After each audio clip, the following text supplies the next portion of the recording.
Thor is one of the strongest heroes in the Marvel Universe, so it only makes sense that his villains are also impressively powerful. He is a god after all. The god of thunder! And you'd have to be pretty strong to compete with the power of a god. But even with such an impressively powerful roster of villains, not all of Thor's enemies are created equal. We're going to be taking a look at the top 10 most powerful villains that Thor has had to contend with and ranking them based on just how strong they are. Starting off the list at number 10 is the Destroyer. Though it's more of a weapon and less of a character, the Destroyer is still a foe that Thor has faced off against numerous times throughout his Marvel Comics tenure, so much that it deserves a spot on this list. In order to explain what the Destroyer is, I first need to explain who the Celestials are. For those who don't know, the Celestials are cosmic entities that visit planets and judge their inhabitants to decide whether or not they're worthy. Odin created the Destroyer as an enchanted suit of armor that could harness the gods' energies and be used in battle against the Celestials. Anyways, at this point, you may be wondering why the Destroyer is on a list of villains when it's a weapon designed to help the Asgardians.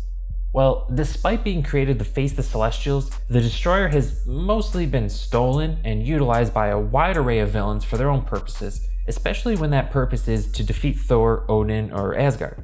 Loki, in particular, has made a habit of attempting to use its awesome power to take down both Thor and Odin, including in the 2011 MCU film Thor.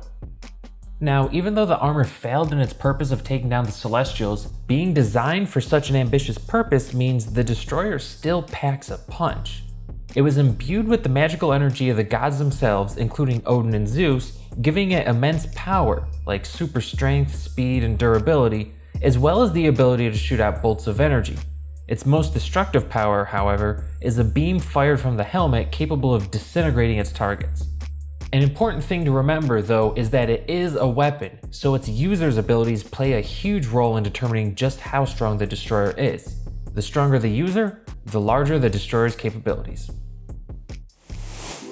Perrikus is the god of power unlimited and energy infinite, and the leader of the Dark Gods, who are evil beings that are the complete opposite of the Asgardians. He was first discovered by Lonkar, a scout sent out by Odin to explore the universe. Lonkar stumbled upon Narcissan, the city of the Dark Gods, where he was attacked by Tseran, Perrikus' wife. Lonkar fought back and killed her, which set off a war between Narcissan and Asgard. Perrikus and his army managed to overwhelm Asgard and nearly take out Odin, but a young Thor inspired him to fight back. The Dark Gods were banished, Perrikus was imprisoned, and the memory of the encounter was wiped from the minds of Asgardians. However, since nobody remembered him, Perrikus was accidentally freed, at which point he took over Asgard and sliced Mjolnir in half. Thankfully, his reign didn't last very long. In terms of strength, Perrikus' abilities are nothing out of the ordinary. Super strength, the ability to shoot energy blasts, and a super powerful weapon. In this case, a scythe, which is what he used to break Mjolnir. Still, these abilities alone are enough to defeat Odin, making Perrikus an easy addition to the list. Thor's most famous adversary is his brother Loki, the god of mischief. While Loki is an iconic character and a tough foe in his own right, he relies more on trickery than on strength and power, which means he didn't quite make the list. But Loki isn't the only one of Thor's family members known to give the god of thunder trouble.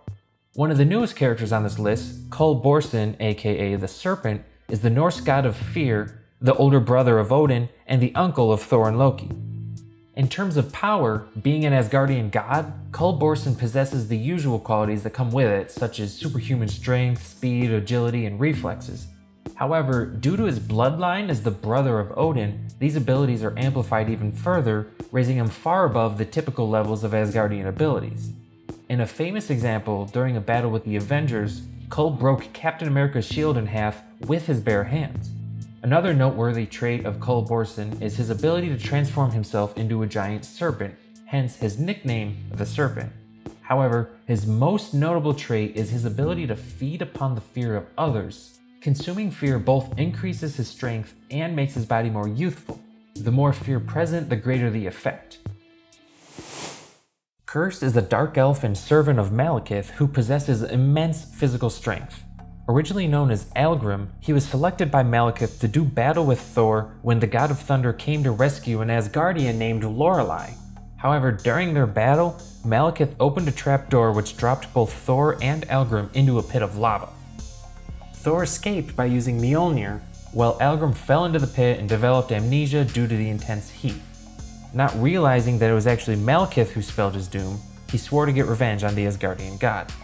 Before becoming Kurse, Algrim's strength was already quite formidable, far beyond that of a typical dark elf. However, after the Beyonder's enhancements, Kurse's strength increased greatly, becoming double that of Thor's. In the Marvel Cinematic Universe, Kurse appears in 2013's Thor: The Dark World, and he lays the smackdown on Thor. He even brushes off a Mjolnir attack like it's nothing, a feat that not even Thanos managed to pull off. That's pretty impressive if I do say so myself. Next on the list is Jormungand, also known as the Midgard Serpent, which is a giant snake that lives in Earth's oceans. And when I say giant, I mean large enough to wrap itself around the entire Earth. It was prophesied that during Ragnarok, Jormungand would rise from the ocean to do battle with Thor, only for the battle to ultimately end in Jormungand's defeat. Now, as I mentioned earlier, the Midgard Serpent is absolutely enormous, and with that giant size comes giant power. He's as strong as he is big, and he's virtually indestructible. He also has an incredibly lethal venomous bite, along with the ability to mask his true form, like when he disguised himself as a cat. Jormungand typically exists in an ethereal form, which, despite his huge presence, makes him invisible and intangible to the human inhabitants of Earth. Finally, he can cause storms and earthquakes by wrapping his body around the planet. All in all, the Midgard Serpent is an extremely imposing foe for the mighty Thor. First we had Loki, and then we had Cul, but Thor's family troubles don't stop there. Hela, the ruler of Hell, is Loki's daughter in the comics and the sister of Thor and Loki in the Marvel Cinematic Universe, where she makes an appearance in 2017's Thor Ragnarok as the main antagonist. When Hela was born, the Norns, which are the three Asgardian goddesses of fate, foretold that Hela would become a grave danger to Asgard. As the ruler of the underworld and the goddess of death, Hela has control over life and death and leads the souls of the dead in the afterlife. When an Asgardian dies, Hela sends their soul to her realm. Here, they reside for the rest of eternity under Hela's control.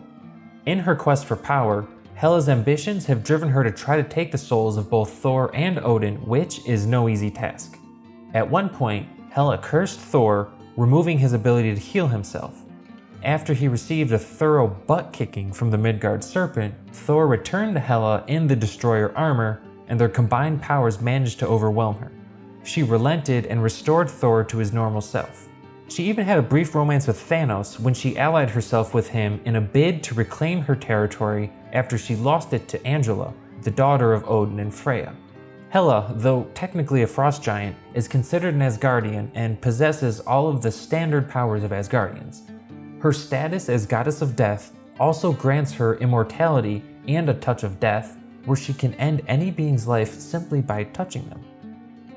While her counterpart in Thor Ragnarok is significantly powered down compared to the comic book version, she still proves to be a competent fighter and manages to shatter Mjolnir simply by grabbing it. As the newest villain on this list, Gorr's history with the God of Thunder isn't quite as deep as some of these other characters. However, he certainly made an impressive showing during his existence so far, so much so that he is set to appear in the upcoming Thor Love and Thunder film, played by Christian Bale. You wanted me. Here I am. Just a heads up, by the way, I'll be discussing plot points that may or may not show up in Thor Love and Thunder. So if you're looking to avoid spoilers, well, you've been warned. Gorr, in essence, is on a mission to take down the gods. After a series of traumatic experiences during which he prayed to the gods for help and received no response, Gorr started to doubt their existence. After finding out that the gods truly do exist, he set out on a quest to get revenge on them for not answering his pleas. Despite possessing no truly superhuman abilities, Gorr's thousands of years of fighting experience have given him the ability to take on the gods without much issue. Along with all of his skill, Gorr also possesses a weapon called All Black, the Necrosword. All Black is a symbiote created by Null, the god of symbiotes, who bonded with Gorr during their first encounter. the same encounter which set him on his path of revenge. When another god, who Null was fighting against, asked Gorr for help, Gorr became furious and used All Black to strike him down. From there, as Gorr's thirst for vengeance grew, so did the Necrosword's power, making him into a truly fearsome adversary. So just how powerful is he? Well, he's strong enough to wipe out 3 different versions of Thor at the same time. Surtur is a fire giant and king of Muspelheim. He was imprisoned by Odin, but was later freed by Loki in an attempt to steal Odin's throne. His recurring entanglements in Asgardian affairs have made him one of the mighty Thor's most prominent foes. Surtur's power is far greater than that of Thor, and is often considered to be on par with Odin. In fact, he's so powerful that fights against him usually come with the goal of repelling him or sealing him away, and not actually beating him. His strength alone is overwhelming, and his control of the fire element makes him an even more formidable threat. On top of that, Surtur possesses the magical Twilight Sword, which can manipulate energy and even allows Surtur to cut through dimensions. When bonded with the Eternal Flame, a mystical flame that cannot be extinguished, the Twilight Sword gives Surtur the power to destroy Asgard and bring about Ragnarok. Also, there was that time when Loki used the sword to turn Thor into a frog. That was cool too. In the MCU film Thor Ragnarok, Thor unleashed a fully powered Surtur upon his sister, Hela, in a last-ditch effort to defeat her. You can't defeat me. But he can. His plan succeeded and all of the Asgardians were saved, but Asgard was ultimately left in ruins. Another villain fueled by revenge, Mangog is the physical embodiment of the hatred of an entire race that was wiped out by Odin when they attempted to invade Asgard. This hatred, said to be made up from 1 billion beings, makes Mangog an incredibly tough opponent, outclassing even Odin and Zeus. He's seemingly indestructible, and like Surtur, victory against Mangog usually means surviving the onslaught and getting rid of him more than it means truly defeating him. Often he ends up sealed away in Asgard's prison, but he's also been thrown into the sun a couple times. Also like Surtur, Mangog has been freed from imprisonment by Loki for his own nefarious plots. You know, maybe Odin should consider Loki proofing the Asgardian prison, since this seems to be a relatively common occurrence. You said you weren't the one trying to destroy our world. Who do you serve? Galactus. The last and most powerful foe on this list is Galactus, the Devourer of Worlds. Though he's not a villain per se, and more of a neutral entity that ends up causing damage, Galactus' overwhelming power makes him a huge threat to anybody who has to face him. While he's usually thought of as a villain of the Fantastic Four, Galactus has also been known to have bouts with Thor. The God of Thunder has faced the Devourer of Worlds on many occasions and is often joined in battle by his father, Odin. There was even a point where Thor teamed up with Galactus to fight against another insanely powerful cosmic being known as the Black Winter. Galactus was originally known as Galen, an ordinary man who existed in the previous universe prior to the Big Bang. When that universe was destroyed, he merged with the sentience of the universe and became Galactus. Now he travels around feeding on planets in order to maintain his immense cosmic power. So, with a nickname like the Devourer of Worlds, it's no surprise as to why Galactus is at the top of this list. But just how strong is he? Well, he possesses the power cosmic, which gives him nearly limitless power. You know, immortality, limitless strength and speed, the ability to manipulate matter, the ability to raise the dead, psychic powers, and a whole lot more. In a sense, he can basically do whatever he wants. He's so powerful that even when he gives a tiny fraction of his power to his herald, it makes them incredibly strong. It took Thor first becoming the Allfather, and then becoming Galactus' herald, and using his fraction of the power cosmic against him to defeat Galactus. But unfortunately for Galactus, if he can't keep up with his planet-sized appetite, he becomes much weaker. But still, a well-fed Galactus is one of the most incredible powers in the universe, enough so that he easily secures the #1 spot on this list.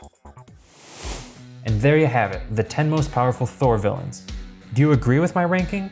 Did I forget anybody?